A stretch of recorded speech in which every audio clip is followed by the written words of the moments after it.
اور وہ بار بار وہ لگ بھی رہا ہے کہ نوٹیفیکیشن دے دیتے، ختم بات ہوئی کہ ان کو اس وجہ سے ہٹایا گیا، یہ سے ہوا تھا۔ ایس سی سی پی کا انہوں نے اگلے دن ہیڈ چینج کیا ہے نا، وہ صرف نوٹیفیکیشن کے تھرو ہوا ہے۔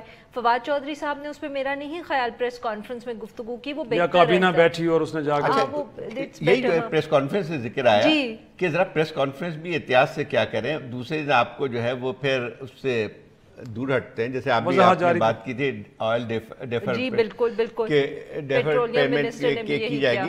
ہم لوگ شروع سے یہ کہہ رہے تھے یہاں بیٹھے ہوئے کہ یہ نہیں ممکن ہوتا ہے، کیونکہ اوپیک کی جو ہے جو بھی قوانین ہیں، ان کے رولز ہیں، اس میں آپ جو ہیں ادھار یا مفت تیل نہیں دے سکتے ہیں، کیونکہ ایک لحاظ سے اس پہ، اور آپ نے یہ کر کے اپنا خود بھی مذاق اڑوایا ہے، اور اب جو ہے پھر سعودی گورنمنٹ کو بھی امبیرس کیا ہوگا، کیونکہ اب بات یہ کہ جب ایسی باتیں آپ کریں گے تو اس کے بعد جو ہے پھر آپ کو پیچھے ہٹنا پڑتا ہے کہ دیکھیں سر، سروے کا جو والیوم ہے، آپ کو لگتا ہے کہ واقعی پاکستان کے لیے بڑا ہیلپ فل ہوگا؟ یہ بھی ہم ڈیبیٹ کر رہے ہیں نا کہ واقعی اتنے پیسے آ رہے ہیں سعودی عرب سے کہ پاکستان کی معاشی مشکلات کو بہتر حل ہو جائیں گی، لگتا ہے ایسے عارفہ؟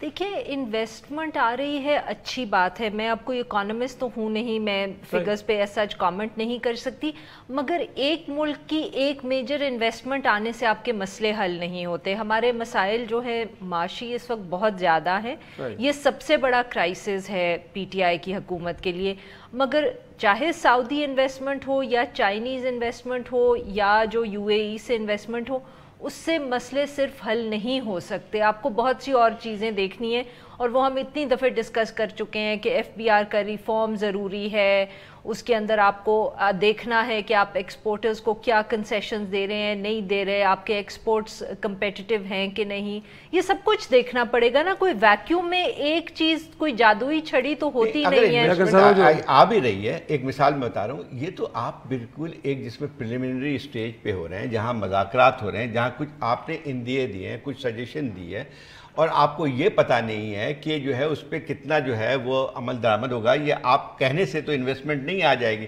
تو مسئلہ یہ ہے کہ ان کو تھوڑی سی جو ایک عجیب مذاق بنا لیا انہوں نے، یعنی وزیر اعظم صاحب سعودی عرب سے واپس آتے ہیں تو یہاں پہ پریس کانفرنس ہو جاتی ہے کہ 10 ارب کی سرمایہ کاری آ رہی ہے۔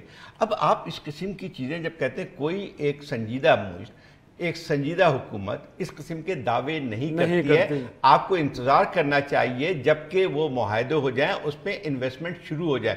ایم او یو بھی جو ہے نا بعض دفعہ اس میں اس کا ایم او یو ہوتا ہے کہ یہ آپ کا ایک انڈرسٹینڈنگ ہے، ایک طرح سے وہ بائنڈنگ نہیں ہوتی، بالکل ہی بائنڈنگ نہیں ہوتا نا سر، بالکل ٹھیک ہے۔ اور میرے خیال میں اسد عمر صاحب نے وہ جو 10 ارب کی اماؤنٹ کا ذکر ہوا تھا، اس کو اسد عمر نے سے جب بھی کسی نے پوچھا تو انہوں نے کہا کہ ایسی ابھی کوئی چیز نہیں، اور ہم اماؤنٹس کی بات نہیں کر سکتے۔ اور بات کی تعریف تو کر دینا، یونیورسٹی بنا رہے ہیں پرائم منسٹر ہاؤس میں، ساتھ انہوں نے کہا ہے کہ پنجاب کے جتنے بھی ڈسٹرکٹ ہیں وہاں پہ کمشنر کا جو گھر ہے 35 کنال، ڈپٹی کمشنر کا 33 کنال کے اوپر ہے، کہتے ہیں وہ بھی ہم استعمال کرنے جا رہے ہیں۔ تو یہ تو میرے خیال میں پی ٹی آئی کا ایک اچھا اقدام ہے نا۔ دیکھیں نیت بری نہیں ہے، مگر یہ سب جو باتیں ہیں جب تفصیل آئے گی تو ہی ہم کہہ سکتے ہیں نا، ہمیں بھی بہت زیادہ جلد بازی نہیں کرنی چاہیے، نہ تنقید کرنے میں اور نہ تعریف کرنے میں۔ سینٹر آف ایکسلنس بنانا اور یا اس کی نیت کرنا ایک چیز ہے، اس کو اچیو کرنا ایک دوسری چیز ہے، کیونکہ اس کے لیے جس قسم کی ریسورسز چاہیے، اور ریسورسز سے ہماری مراد صرف یہ نہیں ہوتی کہ آپ کے پاس پیسے ہیں کہ نہیں، اس سے یہ بھی ہوتا ہے کہ آپ وہ ہیومن ریسورس کہاں سے لائیں گے، کیونکہ سینٹر آف ایکسلنس تو بنتا ہے اس کوالٹی آف ریسرچ سے جو وہاں ہوتی ہے۔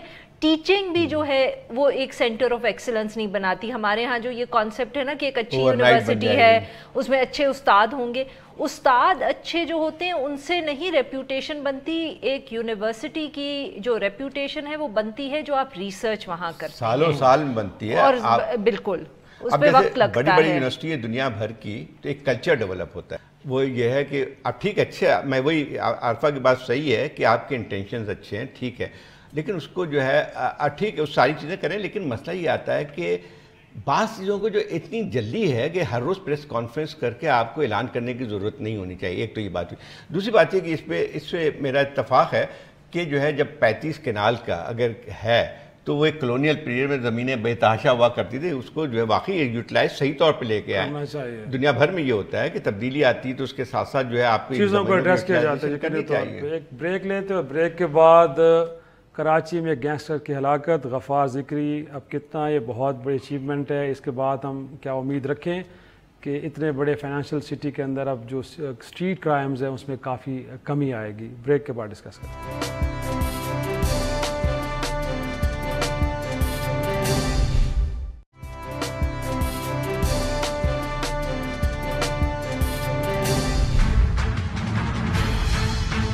مجھے خوشی بھی ہے، دوسری طرف دکھ بھی ہے. ایک خوشی یہ ہے کہ دہشت کی علامت، ایک خطرناک آدمی جہنم رسید ہوا، تو بچہ بیچارہ جو معصوم تھا اس نے اس کو ہیومن شیلڈ کے طور پہ، اپنے انسان کے طور پہ آگے رکھا ہوا تھا کہ میں ہمدردیاں بٹور سکوں. میں سمجھتا ہوں سارے لوگ اس حقائق سے واقف ہیں کس طرح کھیلتے ہیں اس طرح کے دہشت گرد.